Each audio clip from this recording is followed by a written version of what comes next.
क्या आपने कभी अपने भीतर झांक कर यह देखा है कि आप वास्तव में कौन हैं? क्या देह, बुद्धि या यह पूरा संसार आप हैं? क्या सब कुछ जो आप जानते हैं बस एक भ्रम है?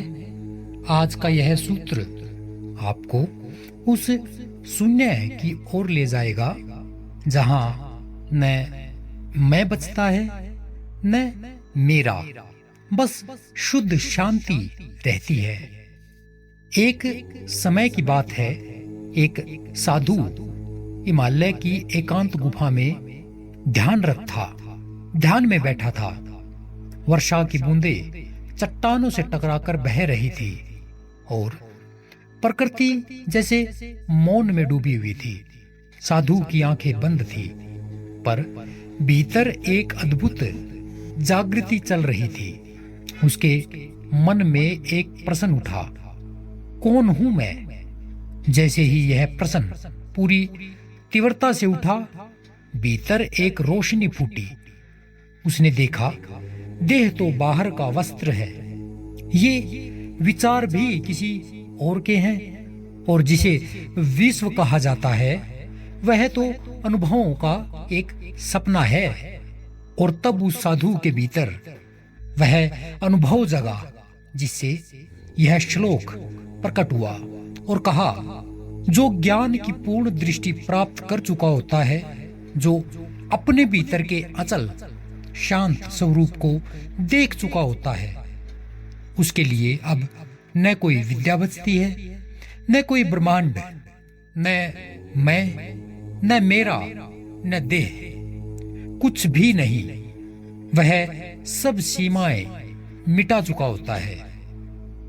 अष्टावक्र जी यहाँ पे कहते हैं कि जो कुछ भी मैंने देखा अपने भीतर, वह न तो जन्मा है, न मरेगा, न बदलेगा। वह तो बस है, शुद्ध, शांत, अचल। उसे न शरीर से मतलब था, न ज्ञान से, न किसी मोक्ष से। वह तो वही बन गया। क्या? परम शांति। यह श्लोक हमें याद दिलाता है कि जब आत्मा का बोध हो जाए, तब सभी साधन, उद्देश्य, प्रश्न और उत्तर सब तिरोहित हो जाते हैं, मिट जाते हैं। वह एक ऐसी स्थिति होती है जहां कुछ जानना शेष नहीं रहता, कुछ करना बाकी नहीं होता, बस होना ही पर्याप्त होता है। अज्ञानियों के अनेक मत होते हैं, अनेक विचार और धारणाएं होती हैं। उनके मत सत्य पर नहीं बल्कि दुराग्रह पर आधारित होते हैं। वे सत्य जानना ही नहीं चाहते, बल्कि जिसे वे मानते हैं उसी को सत्य सिद्ध करना चाहते हैं। इसी से फैलती है सांप्रदायिकता, विरोध, वैमनस्य, हिंसा, घृणा आदि। किंतु ज्ञानी सत्य को जानता है, वह दुराग्रही नहीं होता। इसलिए सभी ज्ञानी एक ही मत के होते हैं। हिंदू, मुस्लिम, ईसाई आदि का भेद उनमें नहीं होता। ऐसे ज्ञानी कहते हैं कि परमात्मा तुमसे भिन्न नहीं है। वह कहीं आकाश में बैठा शासन नहीं कर रहा है। न वह स्वर्ग में है, न मंदिर में, न मस्जिद में, न गिरजाघर में। वह बाहर भी नहीं जो ढूंढने से मिल जाए। वह कोई पदार्थ भी नहीं कि आंखों से दिखाई दे। ऐसी समस्त धारणाएं, सारी धारणाएं बचकानी हैं, बच्चों जैसी हैं, मूर्खतापूर्ण हैं।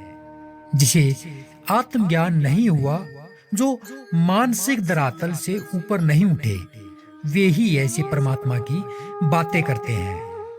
किंतु जिसे आत्मानुभूति हुई है, जिसे आत्मज्ञान हुआ है, केवल वही कहते हैं कि यह परमात्मा ऊर्जा का सागर है। समस्त सृष्टि इसी ऊर्जा की अभिव्यक्ति मात्र है। सब इसी ऊर्जा का खेल है। शरीरस्थ आत्मा वही ऊर्जा है जिसे परमात्मा कहा जाता है, जिसे ब्रह्म कहा जाता है, जिसे चैतन्य तत्व कहा जाता है। इससे भिन्न कोई परमात्मा नहीं है। जिस ज्ञानी ने इस अविनाशी समताप रहित आत्मा को जान लिया, उसने सब कुछ जान लिया, सब कुछ पा लिया। उसके लिए फिर विद्या तथा अविद्या, ज्ञान तथा संसार, देह तथा अहमता ममता आदि के लिए कोई स्थान नहीं है।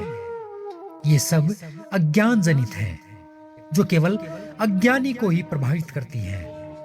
ज्ञानी केवल आत्मा को जानने वाला होता है, जिससे अज्ञान जनित ये सारी भ्रांतियां मिट जाती हैं। अब प्रश्न यह नहीं है कि आप क्या जानते हैं, प्रश्न यह है, क्या आप स्वयं को बिना किसी नाम, बिना किसी पहचान, बिना किसी कहानी के देख सकते हैं? क्योंकि उस मौन में ही वास्तविक मुक्ति छिपी है। अगर यह स्पर्श हुआ हो तो अब कुछ भी जानना आवश्यक नहीं है, बस हो जाइए। इन्हीं सभी बातों के साथ अगले नए सूत्र में कल फिर मिलेंगे। तब तक के लिए नमस्कार।